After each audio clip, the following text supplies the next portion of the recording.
પ્રતિબિંબ ગીલે ધડકશો ફડકશો ન કોઈ એમાં હસે જેવી સુરત જણાશે ગીલાશે હસે જેવી સુરત ગીલાશે જણાશે કવિ શું કરે હસે તેવા ગવાશે એટલે સૌને પ્રાર્થના કરું કે આપણે એમને મન મૂકીને માનવા છે અને બાળકોને પણ કંઈ જ્ઞાનબોધ એમનું જીવન પાછું મળે એ રીતે મને શુક્લા સાહેબને પ્રાર્થના કરું કે આપ મન મૂકીને વળશો. શુક્લા સાહેબ.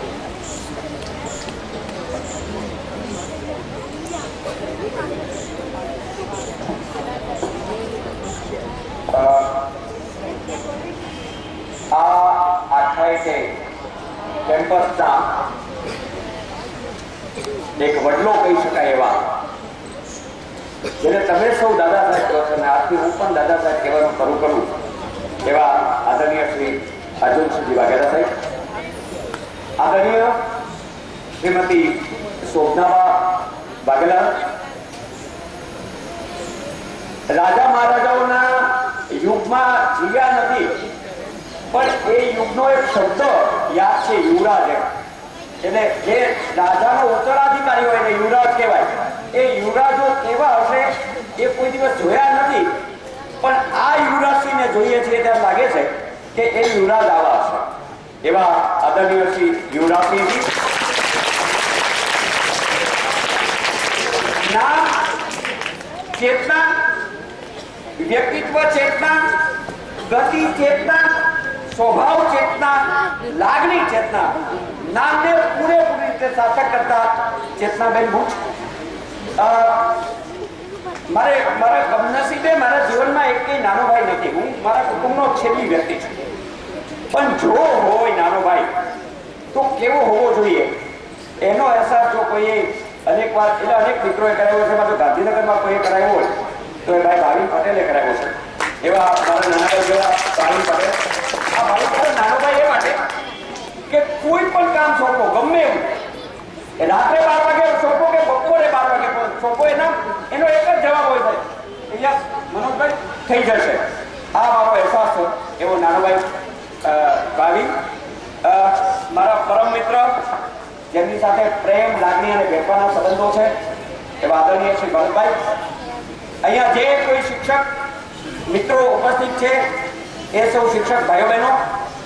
આ કાર્યક્રમના સંચાલક આદરણીય શ્રી ભરસાહેબ બોલતા હતા ત્યારે મને એવું લાગ્યું કે હું ન આવ્યો તો ચાલો, એટલું સરસ સંચાલન કરતા ગુરુજી શ્રી ભરસાહેબ, સોરી પંડ્યા સાહેબ અને આપ સૌ વાલા વિદ્યાર્થી ભાઈઓ અને બહેનો,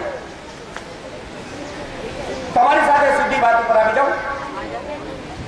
थैंक यू.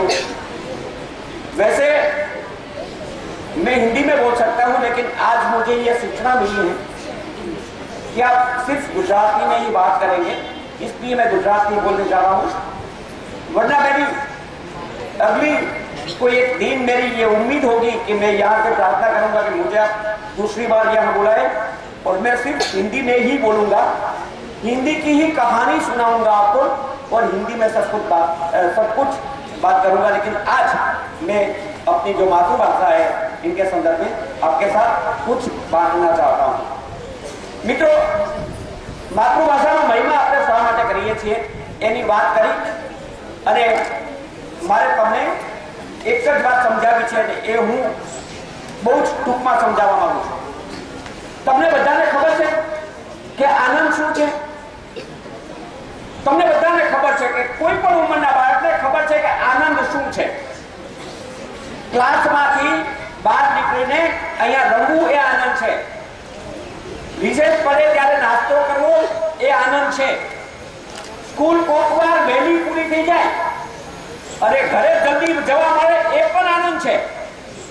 કોઈક ક્લાસ ટીચર ના આવ્યા હોય અને ક્લાસમાં ભણવાનું ન હોય એ પણ આનંદ છે. નહીં, તમે કોઈ હું મસ્કરી નથી કરતો. આ બધા આનંદો મેં પણ લૂંટ્યા છે જીવનમાં અને એ આનંદ લૂંટતા લૂંટતા અહીંયા સુધી પહોંચો છું. તો આ આનંદ ક્યાંથી મળે છે એની કોઈને ખબર છે? આ આનંદ મેં તમને આનંદનો પરિચય કરાવ્યો, પણ આ આનંદ આપણને શું કામ થાય છે એની ખબર છે? એની માટે મારે તમને એક વાત કહેવી છે. બન્યું એવું કે ઉત્ક્રાંતિ જ્યારે થઈ, તમને બધાને ઉત્ક્રાંતિ એટલે ખબર છે કે પ્રાણીમાંથી આપણે માણસ બન્યા, આપણે વાનરમાંથી માણસ બન્યા. અને એ તો ખબર છે ને? Are you sure? હા કરો. તો જ્યારે આપણે માણસ બન્યા ત્યારે ઘટના બની જેને લોકો ઉત્ક્રાંતિ કહે છે. આ ઉત્ક્રાંતિ એટલે શું? કે માણસ ચાર પગ ઉપર ચાલતો હતો. બરોબર બાળકો, બરોબર સમજો. માણસ ચાર પગ ઉપર એક પ્રાણી ચાલતું હતું, એના બંને હાથ, પોતાના આગલા બંને પગ એને ઉપર લઈ લીધા, એટલે કે આપણા હાથ બની ગયા અને આપણે આવી રીતે ટટ્ટાર ઉભા રહી ગયા. આ એક ઉત્ક્રાંતિ થઈ, પણ એ શારીરિક ઉત્ક્રાંતિની સાથે એક બીજી ઉત્ક્રાંતિ થઈ જેની કદાચ આપણને નોંધ આપણે લીધી નથી. શું થયું ખબર છે? જે ચાર પગું પ્રાણી હતું ને, એનું પેટ અને એનું હૃદય એ બંને એક જ દિશામાં હતું. અને જેવો આગલા બંને પગ ઉપર આવી ગયા, હાથ બની ગયા, ત્યારે બન્યું એવું કે હૃદય ઉપર આવી ગયું અને પેટ નીચે વળ્યું. અને ત્યાંથી માણસને સમજાવવા માંડ્યું કે હૃદયનો આનંદ એ જુદી વાત છે અને પેટનો આનંદ એ જુદી વાત છે. તમને બધાને જે આનંદ થાય છે બે પ્રકારના છે. જ્યારે તમને જીવનમાંથી, શિક્ષણમાંથી, ક્લાસમાંથી મુક્તિ મળે છે ત્યારે હૃદયનો આનંદ છે. અને તમે બપોરે અહીંયા રિસેસ પડે ત્યારે ભૂખ લાગે ત્યારે જમી લો છો, એ પેટનો આનંદ છે. પણ હૃદયનો આનંદ, એ હૃદયનો આનંદના અનેક દ્વારો છે. પેટના આનંદનો એક જ દ્વાર છે, આપણું મોઢું અંદર જવું. આ એક જ વાત છે પેટના આનંદનો, એનાથી બીજો કોઈ વાત પેટના આનંદ માટે નથી. પણ હૃદયના આનંદના પ્રકારો અનેક છે. આ હૃદયના આનંદના જે પ્રકારો છે એમાં ફિલ્મ જોવી એ પણ એક આનંદ છે, ટીવી જોવું એ પણ આનંદ છે, બાળકો પોતાના મિત્રો સાથે રમવું એ પણ એક આનંદ છે, પોતાના મિત્રો સાથે વાતો કરવી એ પણ આનંદ છે. અરે કોઈકવાર પોતાના ખૂબ ગમતા મિત્રો જોડે કિટ્ટા કરવી અને પછી પાછા બિલ્લા કરવા એ પણ આનંદ છે. પણ આ બધા આનંદની સાથે એક એવો આનંદ છે કે જે આનંદનો પરિચય કરવા માટે આ યાત્રા યોજાની છે. અને આ યાત્રા છે એ શબ્દના આનંદની, આ યાત્રા છે એ પુસ્તકના આનંદની, આ યાત્રા છે એ વાંચનના આનંદ. બાળ મિત્રો, હું તમને કોઈ શિખામણ આપવા નથી આવ્યો, હું તમને કોઈ સલાહ આપવા નથી આવ્યો, હું તમને એવું કહેવા નથી આવ્યો કે તમે આમ જીવો, આમ જીવો, આમ કરો. ના, કશું જ નહીં.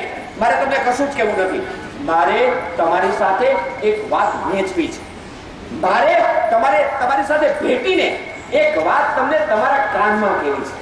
અને એ વાત આટલા બધા મિત્રો જોડે જો ભેટીને કાનમાં કહું તો સમય બહુ જાય, એટલે આજ પૂરતા આપણે ભેટવાનું લાદીથી માનસિક રીતે રાખીએ છીએ અને જે કાનમાં વાત કહેવાની છે એવું માઇક દ્વારા કરું. શું આજે આખી યાત્રા ચાલે છે? આ જે પુસ્તક છે, આ પુસ્તક તમે વાંચો ત્યારે તમારા મનમાં શું થાય છે એ બહુ મહત્વનું છે. અને જેની તમને ખબર નથી મિત્રો, હું પણ એક દિવસ તમારી જેવડો હતો, બરોબર, આવી રીતે સ્કૂલમાં બેસતો હતો. હું તો પાછો, મારા દુર્ભાગ્ય તો એ છે કે હું આવી સરસ સ્કૂલમાં કોઈ ભણ્યો જ નથી. હું તો સરકારી પ્રાથમિક શાળામાં ભણ્યો છું, હું તો સરકારી હાઈસ્કૂલમાં ભણ્યો છું, હું તો સરકારી કોલેજમાં ભણ્યો છું. પણ અમારો આનંદ એ હતો, અમારું સૌભાગ્ય હતું કે અમને પ્રોફેસરો આજે તમને જેવી ખાનગી શાળાને મળે છે એવા જ સરસ મળ્યા. એને કારણે અમે વિકસ્યા. આપણે શબ્દોના આનંદ પાસેથી, શબ્દ તમને શું આપે છે એ મારે કહેવું છે. એક વાત સમજી જાઓ, તમે ચોથા ધોરણમાં હો અને કશું વાંચો અને ન સમજાય તો એ મૂંઝાવા જેવું નથી. ચોથા ધોરણમાં મને પણ નહોતું સમજાતું. પાંચમા ધોરણમાં તમે જાઓ અને કશું વાંચો અને ન સમજાય તો પણ મૂંઝાવા જેવું નથી. એનું કારણ એ છે કે શબ્દ કોઈ દિવસ એકવાર વાંચે સમજાતો જ નથી. શબ્દને 2 વાર વાંચવો પડે, શબ્દને 3 વાર વાંચવો પડે, શબ્દને હૃદયપૂર્વક વાંચવો પડે, શબ્દને લાગણીથી વાંચવો પડે તો શબ્દ સમજાય. પણ જો એકવાર વાંચવાની ટેવ પાડશો, એકવાર તમે વાંચતા શીખશો તો તમને મારી ખાતરી છે કે એની જેવો આનંદ જીવનમાં બીજો કોઈ નથી, એનો અહેસાસ તમને ભવિષ્યમાં થશે. એક વાત કહું, તમારી જેવડો જ્યારે હતો ચોથા ધોરણમાં ત્યારે શું વાંચતો ખબર છે? બકોર પટેલ વાંચતો.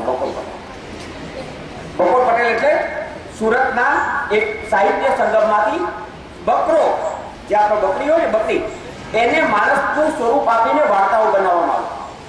અને આ જે બકરો હતો ને એટલે બકોર પટેલ, એના એક ભાઈબંધ હતા વાઘજીભાઈ, એના એક મિત્ર હતા વાઘજીભાઈ. એટલે વાત આની એક બકોર પટેલની વાર્તા મારે તમને કહેવાની છે. હું છે ને આજે બધા મુદ્દા લખીને આવ્યો છું તમારી સાથે શું વાત કરવી, અને બાકીનું બધું મને મોઢે છે. આ વાઘજીભાઈ અને બકોર પટેલની વાત મારે તમને કહેવી છે. એમાં એવું થયું કે એકવાર બકોર પટેલ ટ્રેનમાં મુસાફરી, આ હવે વાર્તા શરૂ થાય. બકોર પટેલ ટ્રેનમાં મુસાફરી કરતા, ત્યાં રસ્તામાં હવે ગાડીમાં બેઠા, દુર્ભાગ્ય એવું થયું કે આખા ડબ્બામાં એકલા જ હતા. આખા ડબ્બામાં એકલા જ હતા. એક સ્ટેશન આવ્યું, થોડીક વાર થઈ ત્યાં એક માણસ થયેલો ત્યાં, અને એ માણસ એની બાજુમાં બેઠો. બાજુમાં બેસીને કે બકોર પટેલ, એટલે બકોર પટેલ પૂછી એ કે ખીચામાં જેટલા પૈસા હોય એટલા આપી દો. બકોર પટેલ, તમારી પાસે ઘડિયાળ, વીંટી જેવું બધું કાઢ્યો? એટલે બકોર પટેલ વિચાર કેમ? એ કે હું ડાકું છું, અને જો તમે નહીં ઉતારો તો આ જે છરી છે ને એ તમને મારી અને પતાવી દઈ, જીવતા રહેવું તો આપજો. બકોર પટેલ બી ગયા. બધું આપી દીધું. ઓલો માણસ બીજા ઝડપથી ઉઠીને ભાગ્યો. બકોર પટેલ ઘરે ગયા, જઈને વાઘજીભાઈને વાત કરી કે વાઘજીભાઈ આવું થયું જીવનમાં, આજે હું બધું લૂંટાઈ ગયો.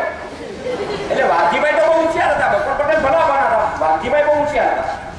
એટલે વાઘજીભાઈ એમ કીધું કે તમે કયા સ્ટેશનથી ચડ્યા હતા? તો કે દાદર. તો કે ક્યાં ઉતર્યા હતા? તો કે વિરાર. તો કે એનો અર્થ એ થયો કે આ માણસ દાદરથી વિરાર વચ્ચે જતા લોકોને લૂંટે છે. એટલે એમને કીધું કે કાંઈ વાંધો નહીં, આવતીકાલે હું જઈશ.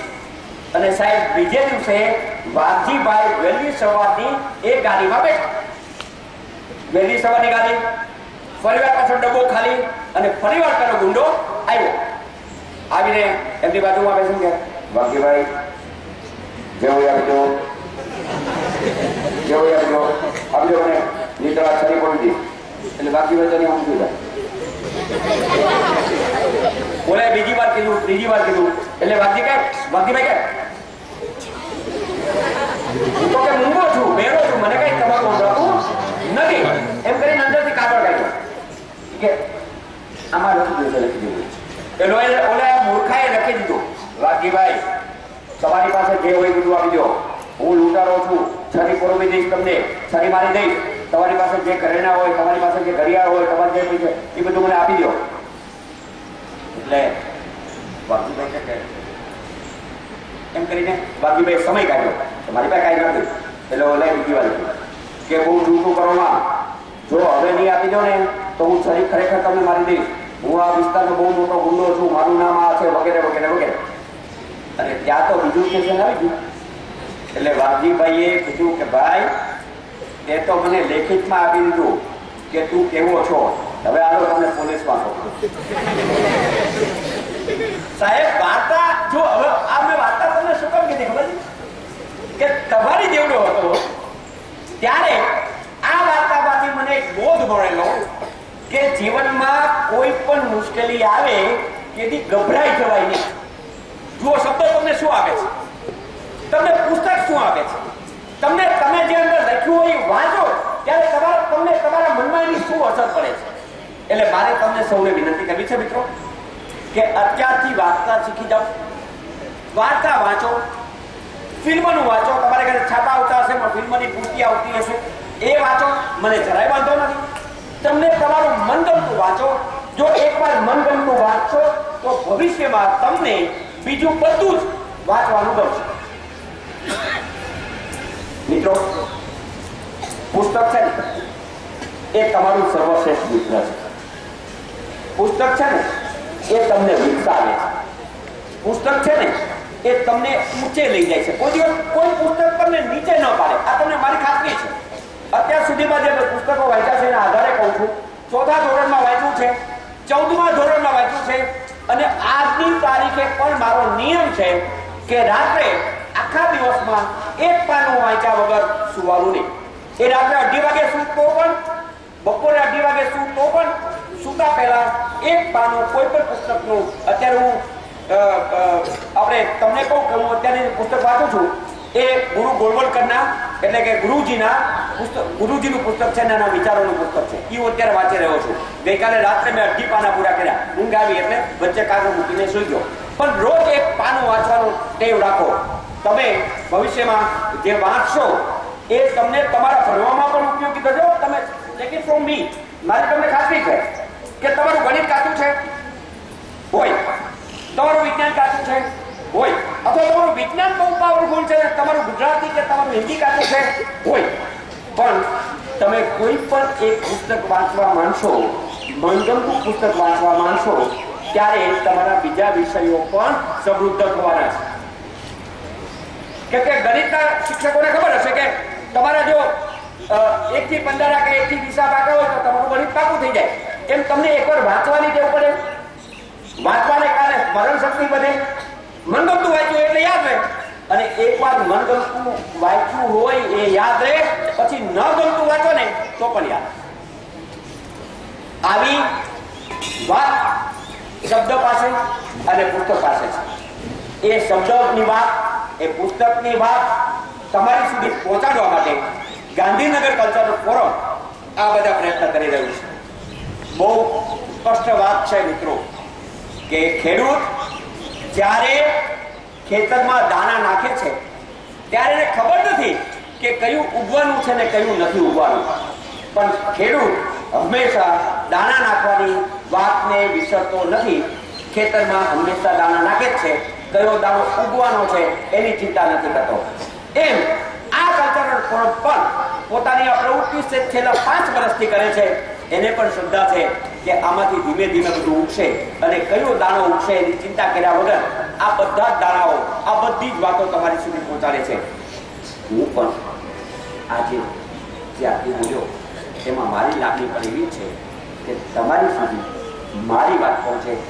તમારામાંના એકાદ દીકરી, એકાદ દીકરો, 2 દીકરી, 2 દીકરા, 5 દીકરી, 5 દીકરા વાંચતા થાય તો મને લાગે છે કે અમે જે આટલું બધું અહીંયા કર્યું, અમે જે બધા આટલા બધા અહીંયા ભેગા થયા, એ બધું સાર્થક છે. બાળ મિત્રો, તમારી સાથે કોઈ જ્ઞાનની વાત નથી કરવી, તમારી સાથે કોઈ પણ જાતના ઉપદેશોની વાત મારે નથી કરવી. એટલે આજે હું માત્ર એટલું જ કહેવા આવ્યો છું કે જો શક્ય હોય, મન થાય, લાગણી થાય તો માત્ર ટીવી જોવાનું નહીં રાખતા, માત્ર ગેમ રમવાનું નહીં રાખતા, પણ એકાદ પુસ્તક વાંચવાની પણ ટેવ પાડજો. તમને હું ખાતરી આપું છું, અનુભવના આધારે ખાતરી આપું છું કે એકવાર પુસ્તકની ભાઈબંધી કરશો તો તમે તમારી જાતને વિકસાવી શકશો. તમે સૌએ મને આ સ્કૂલમાં આવતા વેત આનંદ એ થયો કે મારું જે ભવ્ય પરંપરાથી સ્વાગત થયું, જે રીતે મને બેસાડવામાં આવ્યો, જે રીતે મારો સત્કાર થયો, એ જોઈને આમ એવી મજા આવી ગઈ. અહીંયા સત્યમ શિવમ સુંદરમનું ગીત ગવાયું. એ પિક્ચરમાં એક બહુ સરસ સંવાદ આવે છે. શશી કપૂર એક નાનકડા એવા ગામમાં આવે છે અને ત્યાં આ ગીત સાંભળે છે. એટલે તરત એ પોતાના પાડોશીને પૂછે છે કે આપકે વહાં સુબહ ઇતની સુંદર હોતી હૈ, आपके वहां सुबह इतनी सुंदर होती है. આજે તમારી વચ્ચે બધા વચ્ચે આવ્યા પછી મને પણ એવો અહેસાસ થયો છે કે आपके वहां सुबह इतनी सुंदर होती है. એક સરસ સવાલ,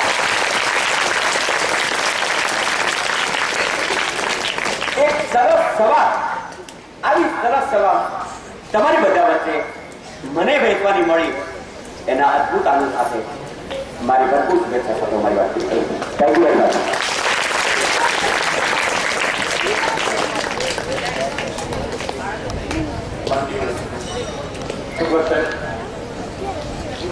અમે જે સ્વરૂપમાં આપણે જોવા માંગતા હતા, માણવા માંગતા હતા, એ સ્વરૂપ ભાવ સ્વરૂપ આપનું અમને મળ્યું, એનો આનંદ છે.